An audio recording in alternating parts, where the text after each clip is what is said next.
Hello बच्चों, स्वागत है आप सभी का टीचिंग एक्सपर्ट के इस यूट्यूब चैनल पर।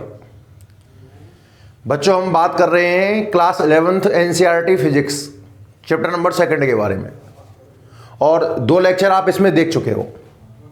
तो जो बच्चे अगर इस वीडियो से जुड़ना स्टार्ट किए हैं तो एक बार पुरानी 2 वीडियो देख लें, तो आपका जो रिदम है ना वो बहुत अच्छा बन जाएगा भाई। बाकी मैं 2 मिनट के अंदर उस टॉपिक का दोहरान करवाता हूं जो मैंने पढ़ाया है, हल्का हल्का सा। बच्चों ध्यान से देखिएगा। सबसे पहले हमने एक नाम देखा था भौतिक राशियां, भौतिक राशियां। और देखिए, जैसा कि लास्ट टर्न पर हमने आपसे वादा किया था कि आपको इस चैनल पर लगातार वीडियो मिलेंगी क्रमबद्धता के साथ, टॉपिक छोड़ कर नहीं पढ़ाए जाएंगे भाई, है ना। बिल्कुल रूटीन में एकदम बिल्कुल शानदार तरीके से आपको चीजें मिलेंगी।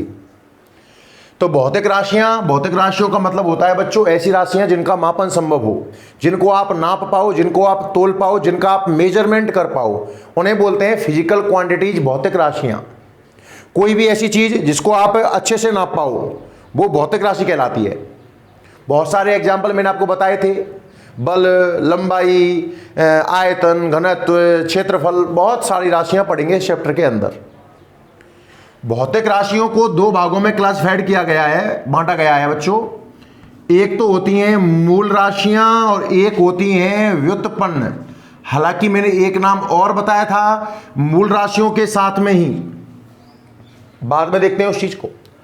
मूल का मतलब होता है बच्चों मुख्य, प्रधान, किसी और पर डिपेंड ना हो। ऐसी राशियां जो स्वतंत्र हो, किसी और पर डिपेंड ना हो, मूल राशि कहलाती हैं। और मूल राशि होती हैं 7। और 7 मूल राशि कौन कौन सी हैं साहब?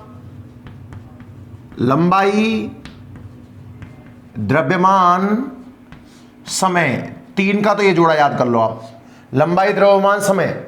लंबाई का प्रतीक L, द्रव्यमान का M, समय का T। उसके बाद में 2 नाम मैंने आपको और बताए बच्चों, विद्युत धारा और ताप। फिर एक नाम आया ज्योति तीव्रता, और लास्ट में आया बच्चों पदार्थ की मात्रा।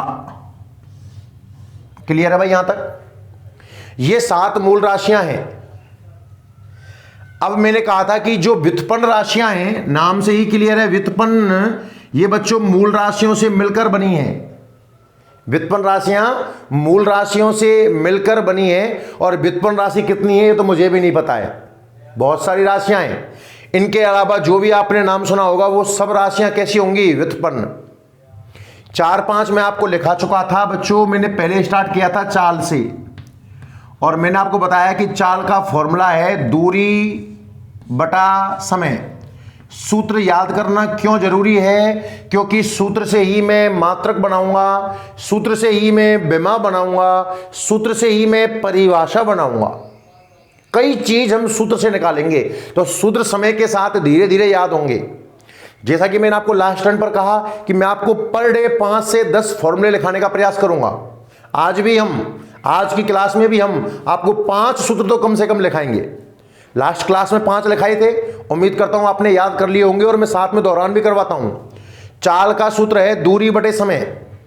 बच्चों, दूरी एक फंडामेंटल क्वांटिटी है, एक मूल राशि है। दूरी का मतलब लंबाई एक तरीके से, और समय भी मूल राशि है। दूरी के बारे में आपको बता दूं कि जैसे मान लो पहला बिंदु A है और दूसरा बिंदु B है। हल्का हल्का सुन लीजिए। आप इस रास्ते से होकर A से B की ओर गए, तो आप जिस रास्ते पर होकर गए ना, उस रास्ते की जो कुल लंबाई रहेगी वो दूरी कहलाएगी। बाकी चैप्टर नंबर 3 में दूरी विस्थापन को अपन एकदम ढंग से क्लियर करेंगे, और शानदार शानदार क्वेश्चन भी करवाएंगे भैया। तो दूरी एक मूल राशि है और समय एक मूल राशि है, और 2 मूल राशियों से मिलकर चाल का निर्माण हुआ है। इसलिए चाल कैसी राशि मानी जाएगी बच्चों? व्युत्पन्न राशि मानी जाएगी। चाल के अलावा एक सूत्र मैंने आपको वेग का याद करवाया था, वेग का। और वेग का मैंने आपको सूत्र बताया था विस्थापन वटा समय, विस्थापन बटा समय। तो मैंने कहा विस्थापन भी एक लंबाई है, यानी कि मूल राशि है, और समय तो मूल राशि है ही है। तो जो वेग है वो विस्थापन और समय से मिलकर बना है, इसलिए वेग व्युत्पन्न राशि है। एक सूत्र बच्चों आपने त्वरण का याद किया था, वेग वटे समय, तीन तो उम्मीद है याद हो गए होंगे, बड़े फेमस नाम है ये। चाल दूरी बटे समय, वेग विस्थापन बटे समय, त्वरण वेग वटा समय।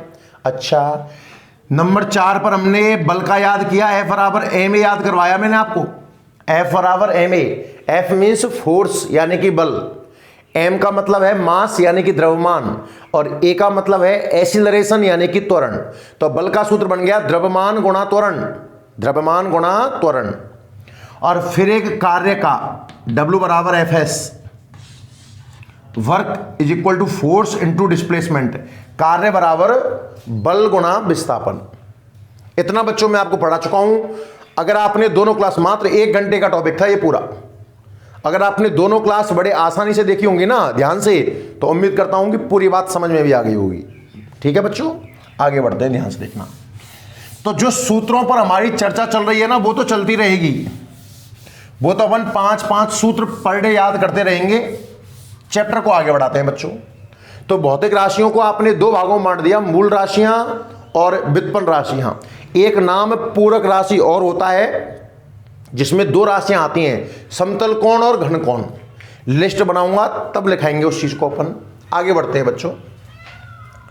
नेक्स्ट अपन जो हेडिंग पढ़ने वाले हैं वो है मात्रक। अब आप समझना बहुत ध्यान से, वेरी वेरी मोस्ट इंपॉर्टेंट है भैया, मात्रक, यूनिट।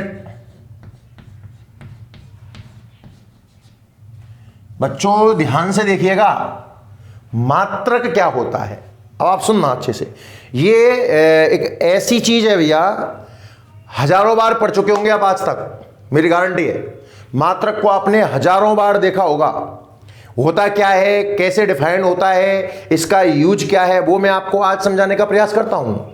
बच्चों आप ध्यान से सुनना, मेरा नाम बलराम है, सुनिए ध्यान से।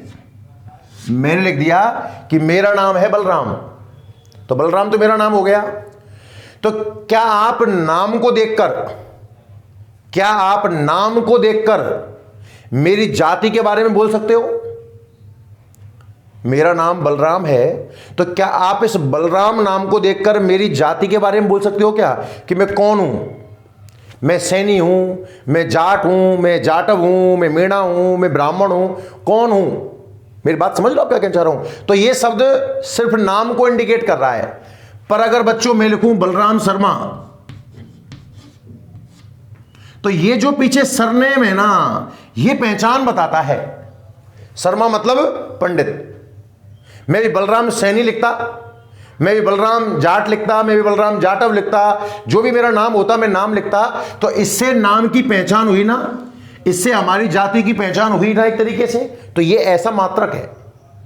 फॉर एग्जाम्पल सर, इसका मतलब बेस्ट समझाइए बच्चों। मैंने कहीं लिखा 5, तो 5 इस चीज को बोलते हैं परिमाण। भौतिक राशियों में 2 चीज होती हैं भैया, परिमाण और मात्रक। तो ये जो 5 है ना, 5, इस 5 को तो कहा जाएगा परिमाण या फिर आंकिक मान। आंकिक मान इंग्लिश में कहेंगे न्यूमेरिकल वैल्यू। न्यूमेरिकल वैल्यू 5 पर 5 क्या, मैं लिखता 5 मीटर, तो क्या तुम्हारे दिमाग को तुरंत बात बैठ जाती कि सर जी तो लंबाई की बात कर रहे हैं? बच्चों मैं लिखता 5 मीटर, तो क्या आपके दिमाग में सीधी बात बैठ जाती कि तो लंबाई की बात हो रही है? तो लंबाई की पता इस 5 से नहीं चला, इस मीटर से चला बच्चों, मीटर से। तो इस मीटर को बोलते हैं मात्रक। क्या बोलते हैं मीटर को? मात्रक। मैं अभी लिखता बच्चों 5 किलोग्राम, 5 किलोग्राम, शायद वजन की बात की जा रही है। मैं लिखता 5 सेकंड, शायद समय की बात की जा रही है। मैं लिखता 5 एम्पियर, विद्युत धारा की बात की जा रही है। मैं लिखता 5 केल्विन, ताप की बात की जा रही है। मैं लिखता 5 मीटर पर सेकंड, शायद चाल या वेग की बात की जा रही है। मैं लिखता 5 न्यूटन, न्यूटन मीन्स बताया ना बल का मात्रक है, बल की बात की जा रही है। मैं लिखता 5 जूल, मतलब कार्य। मेरी बात समझिए मैं क्या कहना चाह रहा हूं। ये जो सरनेम है ना इनका, इसी चीज को हम मात्रक कहते हैं। तो पहले दिमाग में बैठाओ, अभी डेफिनेशन नहीं आई है, डेफिनेशन तो बड़ी अलग, बहुत बहुत बहुत डिफरेंट चीजें हैं कि मात्रक है क्या और मात्रक का यूज क्या है। बिना मात्रक के संख्या अधूरी है बच्चों, ध्यान रखना, बार बार कह रहा हूं मैं, बिना मात्रक के संख्या कैसी मानी जाएगी, अधूरी। तो दो चीज होंगी, एक तो होगा परिमाण यानी कि आंकिक मान, और दूसरा होगा बच्चों मात्रक। हाँ या ना? अब सुनना बहुत ध्यान से। आप मात्रक के बारे में थोड़ी थीम तो दिमाग में बैठ गई है हमारे में। खैर, जरूरत क्यों पड़ी मात्रक की, मेरी बात समझिए, जरूरत क्यों पड़ी मात्रक की। एक बड़ा सरल एग्जांपल देता हूं बच्चों। देखो, अक्सर आप सभी लोग ग्रामीण एरिया से बिलोंग करते हो। होता क्या है कि जैसे मान लो हमारे घर पर अभी चीनी खत्म हो जाती है, हमारे घर पे आज चीनी खत्म हो गई और अभी कोई तुरंत गेस्ट आ गया, हमें चाय बनानी है और चीनी खत्म हो चुकी है, तो अपन क्या करते हैं, पड़ोसी के पास जाते हैं और पड़ोसी से चीनी मांग के लाते हैं। तो पड़ोसी ने हमें 1 कटोरी चीनी भर के दे दी, ठीक है, हम ले आए। जब मार्केट से हम चीनी लाए तो हमें उसको रिटर्न भी तो करनी पड़ेगी, चीनी रिटर्न भी तो करनी पड़ेगी। और जब हम रिटर्न करने गए तो मान लो हम जब लेने गए थे चीनी उससे, पड़ोसी से, तो हम एक बड़ा कटोरा लेके गए थे और जब वापस करने की बारी आई तो एक छोटी कटोरी में वापस लेके आ रहे हैं। तो ये तो बेईमानी हुई ना भाई। उस समय तो पड़ोसी ले लेगा, लेकिन आगे से आपको कभी चीनी नहीं मिलेगी। मतलब लेन देन में सामंजस्य बना रहे, लेन देन में सामंजस्य बना रहे, इसलिए सभी देशों ने मिलकर कुछ चीजें फिक्स करी भाई। हर चीज का एक मात्रक फिक्स किया। देखो, मात्रक जो स्टैंडर्ड मात्रक हैं वो तो है ही हैं, अपन देशी में भी अपने मात्रक बना सकते हैं आस पड़ोस में। तो जैसे एक कटोरी फिक्स कर ली हमने और हमारे पड़ोसी ने कि भाई देख, इस कटोरी को भर के मैं तेरे से ले रहा हूं और इस कटोरी को भर के ही मैं तेरे को लौटा दूंगा, तो वो स्थिति सामंजस्य की स्थिति हो गई ना भैया। तो मात्रक क्या होता है, वो कटोरी जो मात्रा है ना, वो उस चीज को नापने का मात्रक हो गया। मात्रक क्या होता है बच्चों, सुनना ध्यान से, कि भौतिक राशि जो होती हैं, भौतिक राशि के मापन के लिए, भौतिक राशि के मापन के लिए हमें किसी भौतिक राशि को नापना है। तो जैसे मान लो मुझे लंबाई नापनी है, तो लंबाई का एक मीटर फिक्स कर दिया। आपने देखा होगा कपड़े वाली दुकान में एक लोहे की रॉड सी रखी रहती है, वो एक मीटर हो गया ना एक तरीके से। अब मुझे चाहिए 20 मीटर कपड़ा, 20 मीटर, तो उस रॉड से वो 20 बार नाप देता है। मतलब लंबाई के लिए वो रॉड फिक्स कर ली। अब वो रॉड इंडिया में देख लो और किसी देश में जाकर देख लो, 1 मीटर उतना ही लंबा मिलता है, फिक्स है, ये स्टैंडर्ड यूनिट है। बात समझ में आ रही है? तो किसी भी भौतिक राशि को मापने के लिए उसका एक मान फिक्स किया जाता है,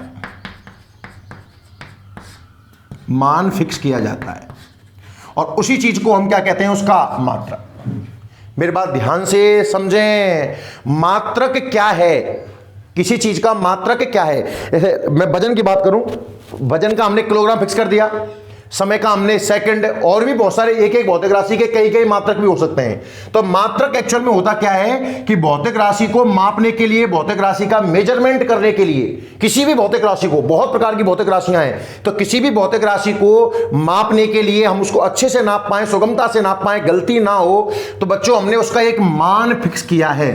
हर एक भौतिक राशि का एक मान फिक्स कर दिया गया है और उस चीज को उसका मात्रक नाम दिया गया। क्या नाम दिया गया? मात्रक। तो आज के बाद अगर कोई भौतिक राशि आपको लिखनी है ना, तो भौतिक राशि को रिप्रेजेंट करने का तरीका हो गया साहब। देखो, पहले तो आया करेगा आंकिक मान, आंकिक मान, और साथ में किससे गुणा कर दिया करेंगे? मात्रक से। आंकिक मान गुणा मात्रक, प्रतीक रूप में लिखा होता है बच्चों। आंकिक मान को इंग्लिश में बोलते हैं न्यूमेरिकल वैल्यू, एन, और मात्रक को बोलते हैं यूनिट, यू ले लो, एन गुना यू हमें लिखना पड़ेगा। चर्चा इसकी बाद में करूंगा थोड़ी देर बाद, पहले मात्रक के ऊपर आ जाता हूं। मात्रक की कहानी समझ में आ गई ना? किसी भी भौतिक राशि को नापने के लिए, मेजरमेंट करने के लिए उस भौतिक राशि का एक मान फिक्स किया गया और उस निश्चित मान को ही उस भौतिक राशि का मात्रक कहते हैं। आपने देखा होगा कि आपके पापा कभी आपके लिए चप्पल लेने गए होंगे तो आपके पैर की नाप लेके जाते हैं, एक धागे से पैर को नाप लेते हैं, भैया इतनी बड़ी चप्पल लेके आनी है, तो वो उस चीज़ का मात्रक हो गया। कभी हमें खेत नापना होता है, हम पैर की डग से नाप लेते हैं कि 20 डग चलना है, तो वो डग हमारे लिए एक मात्रक हो गया बच्चों। गांव में आपने देखा होगा बुजुर्ग कोई चीज़ नापते हैं तो वो छड़ी से नाप लेते हैं, वो छड़ी हमारे लिए मात्रक हो गया। गांव में बड़े बड़े पत्थर की भेली रखी होती हैं, उनसे चीज़ों को नापते हैं, वो हमारे लिए एक मात्रक हो गया। मेरी बात समझ में आ रही है ना? तो मात्रक कुछ भी हो सकता है, एवरीथिंग, हर एक चीज़, कोई नया मात्रक आप बना सकते हो, पर स्टैंडर्ड मात्रक कौन से हैं हमें वो यहां पढ़ने हैं। जो भी फिक्स मात्रक हैं जो हर देश में प्रचलित हैं उनकी चर्चा हमें यहां करनी है। तो बच्चों ध्यान रखना, मात्रक तो ये कहानी समझ में आ गई, पर मात्रक पद्धतियां सुनना आप ध्यान से। 2-3 नाम आपने सुने हो बच्चों, MKS पद्धति। कौन कौन सी पद्धति है? MKS पद्धति, CGS पद्धति, FPS पद्धति और SI पद्धति। इनके बारे में हमें अभी पढ़ना बाकी है। क्लियर है? तो सबसे पहले मैं आपको मात्रक की डेफिनेशन से शुरुआत करता हूं। लिखिए बच्चों, अपनी बुक नोटबुक निकालें और हेडिंग लगाएं उसमें मात्रक।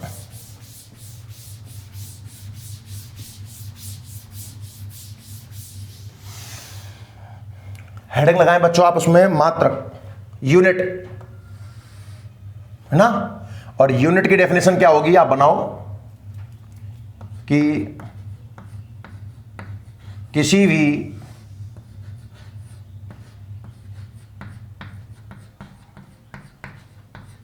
भौतिक राशि को मापने के लिए या किसी भी भौतिक राशि के मापन के लिए, जो भी आपको अच्छा लगता हो मापने के लिए, उसका मान, उसका एक मान फिक्स किया जाता है, उसका एक मान फिक्स ही लिख दो, फिक्स किया जाता है। भौतिक राशि को मापने के लिए उसका एक मान, एक फिक्स वैल्यू बना दी जाती है ना, मान फिक्स किया जाता है। जैसे उस भौतिक राशि का मात्रक कहा जाता है,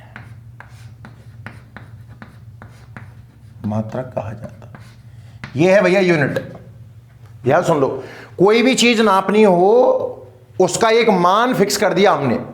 कोई भी भौतिक राशि का मेजरमेंट करना हो उसका एक मान फिक्स कर दिया हमने, और उस फिक्स मान को ही हम उस भौतिक राशि का क्या नाम देते हैं बच्चों? मात्रक कहा जाता है। उस फिक्स राशि को ही उसका मात्रक कहा जाता है।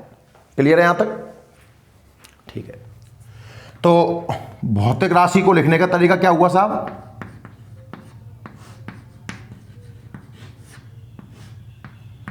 यहां तो आंकिक मान, या ब्रैकेट में आप इस चीज को परिमाण, परिणाम नहीं बच्चों, परिणाम तो रिजल्ट होता है, परिमाण, मैग्नीट्यूड, मैग्नीट्यूड या न्यूमेरिकल वैल्यू गुणा मात्रक लिखोगे भैया।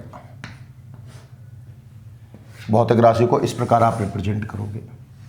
बनाओ जल्दी से। तो ये हो गया हमारा मात्रक। इसका एक यूज भी लिखा देता हूं। मात्रक के उपयोग तो कई हैं, समय आने पर धीरे धीरे मैं आपको सिखाता रहूंगा। फिलहाल आप एक चीज लिख लीजिए कि मात्रक द्वारा भौतिक राशि का मापन एवं पहचान होती है।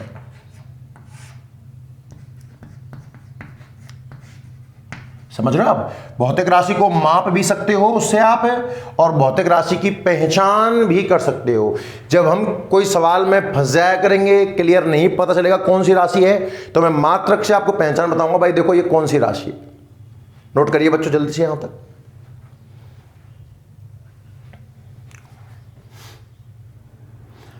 अब अगर मात्रकों के प्रकार की बात करूं तो मात्रक भी दो प्रकार के हैं भैया, सुनना आप ध्यान से।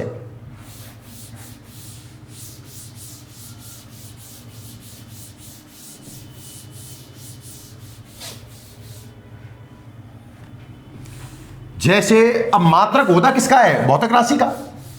अरे मात्रक होता किसका है? भौतिक राशि का। तो भौतिक राशियां दो प्रकार की हैं, तो मात्रक भी दो प्रकार के होंगे साहब। मात्रक निम्न दो भागों में बांटे गए भाई।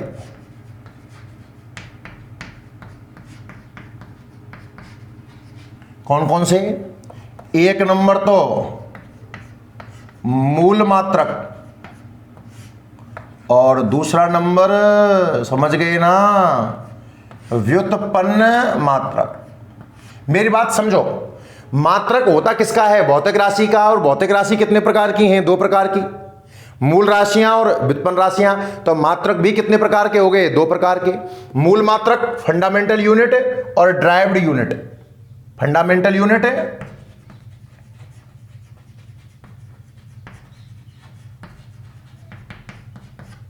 और दूसरा है ड्राइव्ड यूनिट। अब परिभाषा बड़ी आसान है, आप खुद विचार करना बच्चों ध्यान से एक बार। मूल राशियों की क्या परिभाषा लिखी आपने? मूल राशियों की परिभाषा क्या लिखी? ऐसी राशियां जो स्वतंत्र हो और किसी और पर डिपेंड ना हो। स्वतंत्र हो, किसी और पर डिपेंड ना हो, मूल राशियां हैं। तो मूल मात्रक की भी तो परिभाषा बन गई साहब। मूल मात्रक देखो दो परिभाषाएं हैं। पहली परिभाषा मूल राशियों के मात्रक, मूल राशियों के मात्रक मूल मात्रक कहलाते हैं। मूल राशियों के मात्रक मूल मात्रक कहलाते हैं। अथवा या फिर जैसे आपने मूल राशि को परिभाषित किया, ऐसी राशियां जो स्वतंत्र हों, किसी और पर डिपेंड ना हो, उसी तरह आप मूल मात्रक की परिभाषा बनाइए बच्चों। क्या? ऐसे मात्रक जो पूर्णतः स्वतंत्र हों, पूर्णतः स्वतंत्र हों। ऐसे मात्रक जो पूर्णतः स्वतंत्र हों, अर्थात अन्य मात्रक पर निर्भर ना हो, मूल मात्रक कहलाते हैं।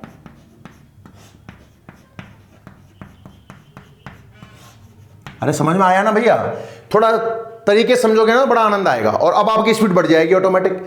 सबसे पहले मैंने मात्रक को परिभाषित किया कि भौतिक राशि को मापने के लिए उसका एक मान फिक्स किया गया। जिस भौतिक राशि को नापना है उसका ही एक मान फिक्स कर दिया, और उसे उस भौतिक राशि का नाम दिया क्या? मात्रक। लिखने का तरीका भौतिक राशि को आंकिक मान और मात्रक। मात्रक दो काम कर रहा है, भौतिक राशि को नाप रहा है, पहचान कर रहा है उसकी। और मात्रक हमने बांटे कितने भागों में साहब? दो भागों में। पहले मूल मात्रक, दूसरे व्युत्पन्न मात्रक। बात आई मूल मात्रकों की, तो मूल राशि के जो मात्रक हैं वो मूल मात्रक हैं। अब मूल राशि कौन कौन सी है? लंबाई, तो लंबाई का जो मात्रक होगा वो मूल मात्रक होगा। द्रव्यमान का मात्रक होगा वो मूल मात्रक होगा। समय का मात्रक मूल मात्रक होगा। विद्युत धारा का, ताप का, ज्योति तीव्रता का, पदार्थ की मात्रा का, ये सभी मूल मात्रक होंगे। और व्युत्पन्न राशियों के जो मात्रक हैं वो व्युत्पन्न मात्रक हैं, या जो मूल मात्रकों से मिलकर बने हुए हैं। हर चीज की दो परिभाषाएं निकलेंगी। तो दो परिभाषा मूल मात्रक की बन गई साहब। मूल राशियों के मात्रक, पहली बात तो मूल राशियों के मात्रक मूल मात्रक कहलाते हैं। और दूसरी परिभाषा ऐसे मात्रक जो पूर्णतः कैसे हों? स्वतंत्र हों, किसी अन्य मात्रक पर निर्भर ना हो, क्या कहलाते हैं साहब? मूल मात्रक कहलाते हैं। 2 नंबर व्युत्पन्न मात्रक, दूसरा नाम व्युत्पन्न मात्रक। तो क्या 2 परिभाषाएं समझ में आ गई? पहली परिभाषा, व्युत्पन्न राशि का मात्रक व्युत्पन्न मात्रक होता है। मूल राशि का मात्रक मूल मात्रक, व्युत्पन्न राशि का मात्रक व्युत्पन्न मात्रक, और या फिर ऐसे मात्रक जो मूल मात्रकों से मिलकर बने हों। व्युत्पन्न राशि की परिभाषा क्या थी? ऐसी राशियां जो मूल राशियों से मिलकर बनी हो। तो व्युत्पन्न मात्रक की परिभाषा है ऐसे मात्रक जो मूल मात्रकों से मिलकर बने हों। परिभाषा लिख रहा हूं मैं, तो पहली परिभाषा तो हो जाएगी कि व्युत्पन्न राशियों के मात्रक व्युत्पन्न मात्रक कहलाते हैं। व्युत्पन्न राशियों के जो मात्रक है ना, वो कहलाते हैं व्युत्पन्न मात्रक, अथवा ऐसे मात्रक। कैसे मात्रक बच्चों? ऐसे मात्रक जो मूल मात्रकों से मिलकर बने हों। समझना, ऐसे मात्रक जो मूल मात्रकों से मिलकर बने हों व्युत्पन्न मात्रक कहलाते हैं। जल्दी से आप नोट करें इस चीज को। फिर पढ़ते हैं आज के 5 सूत्र। बहुत सरल सिस्टम है भाई ना, समझने का प्रयास करना काफी आसान लगेगा भाई। मात्रक की शुरुआत कर दी है हमने, और अगली क्लास में आपको मात्रक पद्धतियों के बारे में बताया जाएगा कि एक चीज के एक से अधिक मात्रक किस प्रकार होते हैं भैया, है ना। नोट कर लो या स्क्रीनशॉट ले लिया करो, पीछे रह जाओ तो आप लोग, है ना।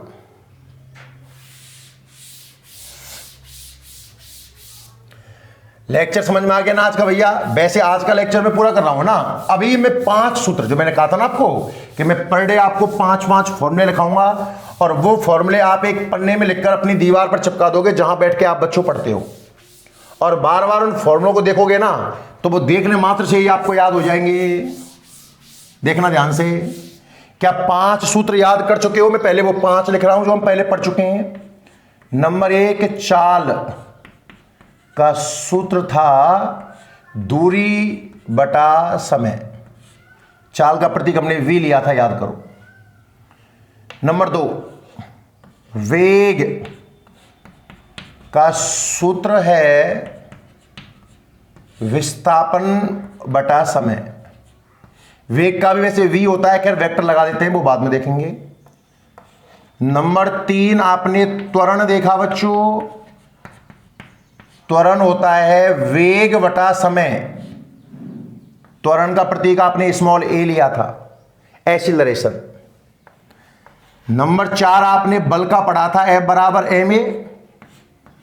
हिंदी में अगर लिखें तो F मीन्स फोर्स यानी कि बल, m का मतलब ये प्रूफ कराएंगे कहां से आया अपन आगे, न्यूटन की गति का द्वितीय नियम पढ़ेंगे तब, और a का मतलब होता है बच्चों त्वरण। नंबर 5, W बराबर Fs। मैंने कहा था हालांकि ये सूत्र पूरा नहीं है, पूरा सूत्र तो W बराबर Fs cos थीटा होता है। कहां से आया, कार्य पढ़ेंगे तब समझेंगे, पर फिलहाल आज तो याद करते हैं। तो कार्य का सूत्र हो गया F का मतलब बल और S का मतलब विस्थापन। उम्मीद करता हूं कि आपको यहां तक 5 सूत्र समझ में आ गए होंगे। अब देखिए 6वां सूत्र बच्चों, क्षेत्रफल। और क्षेत्रफल को इंग्लिश में बोलते हैं एरिया। एरिया, इसलिए इसका प्रतीक है कैपिटल ए। देखो याद रखना, त्वरण का प्रतीक है स्मॉल ए, कैपिटल ए मत कर देना, और क्षेत्रफल का प्रतीक रहेगा बच्चों कैपिटल ए। तो क्षेत्रफल का आपको सूत्र याद है कैपिटल ए का? प्रतीक रूप में बोलूं, नीचे लिखता हूं, प्रतीक रूप में जल्दी याद होता है, ए बराबर एल इंटू बी। याद है क्या? एल का मतलब बच्चों लेंथ यानी कि लंबाई, और बी का मतलब ब्रेथ यानी कि चौड़ाई। तो क्षेत्रफल का सूत्र क्या तैयार हुआ, आप सब जानते भी होंगे, इसको तो परिचित होंगे इससे। लंबाई गुना चौड़ाई, ए बराबर एल वी। कोई भी चीज का क्षेत्रफल, देखो क्षेत्रफल शब्द का भौतिक अर्थ क्या होता है, आप कहोगे साहब ये तो आयत का होता है, वर्ग का क्षेत्रफल भुजा स्क्वायर होता है, समबाहु त्रिभुज का रूट 3/4 गुना भुजा स्क्वायर होता है, अलग अलग होते हैं। सर ऐसे कैसे लिखा रहे हो? बच्चों आप क्षेत्रफल का है ना, कोई भी सूत्र देखना, कोई भी सूत्र देखना, उसमें दो लंबाइयों का गुणा होगा। लंबाई भौतिक राशि के हिसाब से देखो तो ये भी एक लंबाई है और ये भी तो एक लंबाई है, दो लंबाई का गुणा। आयत में लंबाई गुना चौड़ाई, वास्तव में दो लंबाई का गुणा है। वर्ग का क्षेत्रफल भुजा का स्क्वायर, मतलब दो बार भुजा गुना भुजा, भुजा भी लंबाई है, दूसरी भुजा भी लंबाई है, वास्तव में दो लंबाइयों का गुणनफल ही है। कोई भी क्षेत्रफल देखना आप ध्यान से, इस नजर से आपको लगेगा वास्तव में ही दो लंबाई का गुणनफल क्या होता है, क्षेत्रफल। इसके बाद नंबर आता है आयतन का, आयतन वॉल्यूम, सूत्र है V बराबर LVH। क्या सूत्र है साहब? LVH। आप समझ गए होंगे शायद। L का मतलब लंबाई,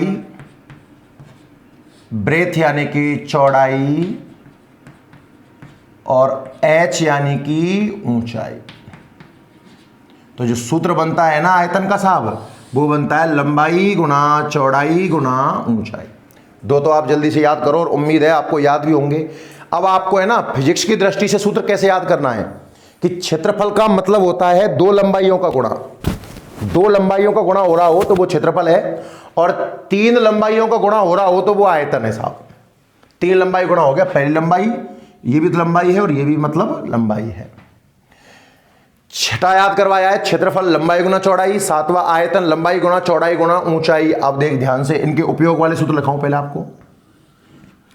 आपने एक नाम सुना होगा दाब का बच्चों, दाब। दाब को बोलते हैं इंग्लिश में प्रेशर। ऊपर कैसे प्रेशर आ रहा है बोलते हैं ना प्रेशर, तो प्रेशर मींस इसका प्रतीक हो जाएगा P। देखो धीरे धीरे बहुत सारी बातें हम याद करने वाले हैं, सबके प्रतीक जरूर याद रखना, आगे काम आते हैं भैया, है ना। दाब का सूत्र, P का सूत्र याद है, प्रतीक रूप में जल्दी याद होगा, F/A, capital E। Pressure is equal to, अब इसको आप जरा हिंदी में बोल के दिखा दीजिए साहब।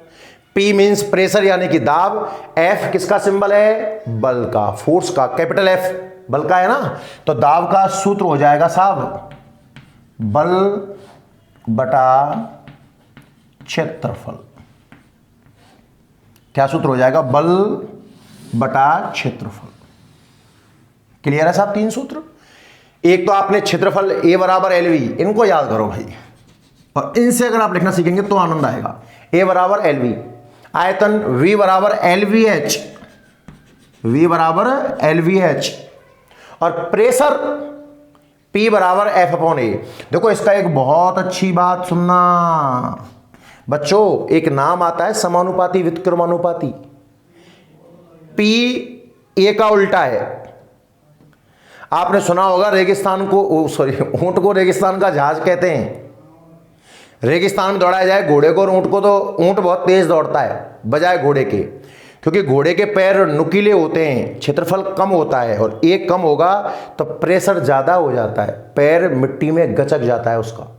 पर ऊंट का पैर चौड़ा और गद्देदार होता है। चौड़ा मतलब A ज्यादा है, A ज्यादा का भाग दूंगा तो P कम आएगा, प्रेशर कम होता है, उसका पैर जमीन में धंसता नहीं है। घोड़े और ऊंट को जब रेगिस्तान में दौड़ाया जाता है तो घोड़े का पैर तो कम क्षेत्रफल का होता है, A कम होता है, और ऊंट का क्षेत्रफल पैर का ज्यादा होता है। तो उल्टा है ना, प्रेशर तो नीचे आ रहा है, इसलिए तो ज्यादा का भाग दूंगा तो कम आएगा। ऊंट पर प्रेशर कम लगता है, घोड़े पर प्रेशर ज्यादा लगता है, तो घोड़े का पाम जमीन में धंस जाता है, ऊंट का पैर नहीं धंस पाता है। और एप्लीकेशन सुन, सब्जी काटते हैं हम घर में, चाकू जब थोड़ा भोटा हो जाता है यानी कि उसकी धार कम हो जाती है तो उस पर धार रखवाते हैं, नुकीला करवाते हैं उसको, क्योंकि अगर चाकू नुकीला कराने का मतलब है पैना करवाया, यानी कि A कम किया ताकि प्रेशर ज्यादा हो, सब्जी को बड़ी आसानी से काट दे। दीवार में कील ठोकनी है, एक नुकीली है एक भोटी है, भोटी समझते हो ना आप, थोड़ा मोटी, उनको ठोका जाए तो नुकीली जल्दी प्रवेश कर जाएगी, क्योंकि नुकीली का एरिया कम है, प्रेशर बहुत ज्यादा होगा। तो ये सारे फॉर्मूले हैं, धीरे धीरे याद करने। आयतन का भी याद कर लें आप, आयतन का उपयोग। घनत्व का नाम सुना है क्या आपने? घनत्व, घनत्व को बोलते हैं डेंसिटी। क्या बोलते हैं घनत्व को? डेंसिटी। तो घनत्व का सूत्र होता है D बराबर M/V। प्रतीक रूप में तो ये आए।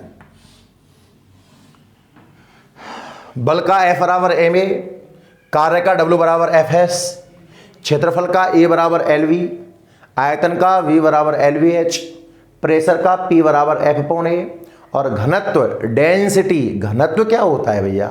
घनत्व ऐसा समझो आप इस चीज को कि जब हम नया नया कोई बोर लगाते हैं या पानी में मिट्टी मिलकर आती है तो उस पानी को अपन डायरेक्ट काम में नहीं लेते, कुछ देर के लिए रख देते हैं और रखते हैं तो हम देखते हैं कि जो मिट्टी है ना वो पात्र के पेंदे में जाकर बैठ जाती है और जल स्वच्छ हो जाता है, क्योंकि मिट्टी का घनत्व पानी के घनत्व से ज़्यादा है।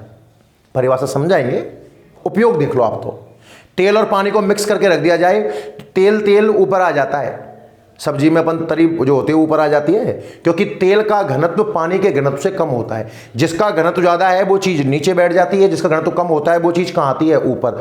तो घनत्व का सूत्र है m/b और m का मतलब तो आप परिचित हो बच्चों, द्रव्यमान बटे b का मतलब है आयतन। सूत्रों को मैं उस तरीके से लिखा रहा हूं कि आप इनका यूज कर पाओ भाई। जैसे मैंने क्षेत्रफल का पढ़ा पहले, लंबाई गुना चौड़ाई, फिर मैंने आयतन का पढ़ा बच्चों, लंबाई गुना चौड़ाई गुना ऊंचाई, फिर आपने दाब का पढ़ा P बराबर F/A और फिर आपने घनत्व पढ़ा m/v। क्लियर भाई यहां तक है ना? अच्छा, एक और लिख ले, शक्ति होता है ना, मां मुझे शक्ति दे। पावर यानी कि इसका प्रतीक भी P होगा। अब देखो भैया, आपको सर अभी आपने बोला P का मतलब प्रेशर और P का मतलब पावर, तो भैया अंग्रेजी में तो 26 ही लेटर हैं, भौतिक राशियां बहुत सारी हैं, तो एक से अधिक प्रतीक। अब ये क्वेश्चन कभी जीवन नहीं पूछा बता P का मतलब क्या है, प्रेशर के पावर, ऐसा क्वेश्चन नहीं आएगा, है ना? तो एक से अधिक सिंबल हो सकते हैं। V आयतन के लिए भी होता है, V वोल्टेज के लिए भी होता है। एक से अधिक राशियों के मात्रक सेम हो सकते हैं, मतलब प्रतीक सेम हो सकते हैं। शक्ति P बराबर W/T पढ़ा होगा बच्चों आपने, P बराबर W/T पढ़ा है ना? डिकोड कर लो। W मतलब वर्क यानी कि कार्य है और T यानी कि टाइम यानी कि समय। कार्य बटा समय शक्ति की परिभाषा है, कार्य बटा समय। और अगर बच्चों आपने पहला लेक्चर दूसरा लेक्चर ढंग से देखा है, कल का लेक्चर, तो आप शक्ति की परिभाषा भी बोल सकते हो। याद करो, जब समय का भाग जाता है तो उस चीज का उच्चारण करते हैं दर से, दर। और शक्ति का सूत्र है कार्य बटे समय, यानी कि कार्य करने की दर। शक्ति ये पढ़ा होगा आपने, याद करो। शक्ति की परिभाषा पढ़ी होगी 10th क्लास में, 9th क्लास में होगा शायद, तो आपने पढ़ा होगा कार्य करने की दर शक्ति कहलाती है। 5 सूत्र पढ़े आज अपन ने। देखो ये 5 मैं आपको कल पढ़ा चुका था। एक दिन में सूत्र कोई भी याद नहीं कर सकता, और सूत्र याद कराना अपने आप में एक पेचीदा काम है भैया। पर याद कर लिए तो आप देखोगे कि आपके लिए ना बहुत चीजें बड़ी आसान हो जाएंगी। मैं प्रयास करूंगा पूरा कि आपको मैं ऑन द स्क्रीन याद करा पाऊं। थोड़ा सा प्रयास आपको भी करना होगा। हो सकता है कि अभी आपको याद हो गया हो, पर छोड़ देंगे ना तो भूल जाओगे। तो एक पन्ने में लिखकर दीवार पर चिपका दें, बार बार देखें, सुबह जग के 2 बार देखें, दोपहर में देखें, शाम को देखें, बार बार देखें, अपने आप याद हो जाएगा। क्या क्या सूत्र पढ़ाया भैया मैंने आज? क्षेत्रफल लंबाई गुना चौड़ाई, आयतन लंबाई गुना चौड़ाई गुना ऊंचाई, दाब बल बटे क्षेत्रफल, घनत्व द्रव्यमान बटे आयतन, और शक्ति कार्य बटा समय। प्रतीक रूप में जल्दी याद होगा, A बराबर LV, V बराबर LVH, P बराबर F/A, D बराबर M/V, P बराबर W/T। कल की क्लास में पहले मैं आपसे ये 10 फॉर्मूले पूछूंगा, उसके बाद हम मात्रक पद्धतियों की ओर आगे बढ़ेंगे। रोज 5-5 सूत्र करके आपको सैकड़ों सूत्र लिखा दिए जाएंगे बच्चों, ठीक है? तो आज की क्लास को विराम देने का समय हो गया है भाई। उम्मीद करता हूं कि आपको फिजिक्स समझ में आने लगी होगी। 3 क्लासें हो गई हैं आज, तो धीरे धीरे अब आप फिजिक्स को समझने लगे होंगे भैया। तो जुड़ने के लिए आप सभी का धन्यवाद बच्चों।